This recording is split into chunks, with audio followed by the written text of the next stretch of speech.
আমাদের সাহিল বাবু এখন কম্পিউটার শিখছে,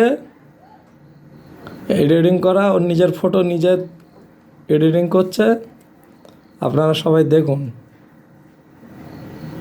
আমাদের হযরত পীর আবু বকর সিদ্দিকিয়া মাদ্রাসার ছাত্র। না না, আবার কপি করতে হবে।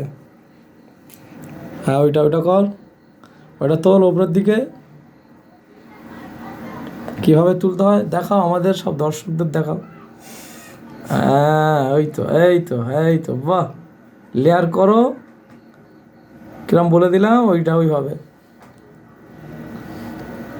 দেখি কি করে ও। বাহ, ওই তো কপি করছে, আরেকটা কপি। মাশাআল্লাহ, ওটা আবার সাইজ করো, যেভাবে ওপরেগুলো সাজিয়েছো ওই নিচেরগুলো সাজাও, দেখি কিরম পারো।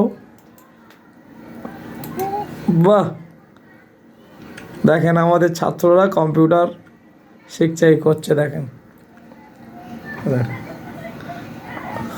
ওটা আরও একটু উঠবে, অনেকটা ফাঁক হয়ে গেল, ওপরে আরও একটু উঠতে চাইতো ওই ফটোটা। ওপরে যতটা ফাঁক নিচে ততটা ফাঁক থাকবে, এই উপরে এই ফাঁকটা যতটা আছে এটা ততটা ফাঁক থাকবে, তার মানে আরও একটু উঠবে। হ্যাঁ, চলো তারপরেরটা দেখেন। দেখেন আমাদের ভবিষ্যতেরা কম্পিউটার চালাচ্ছে আমাদের মাদ্রাসা, নিজের ফটো নিজে এডিটিং করছে। ভালো লাগলে কমেন্ট এবং শেয়ার করবেন।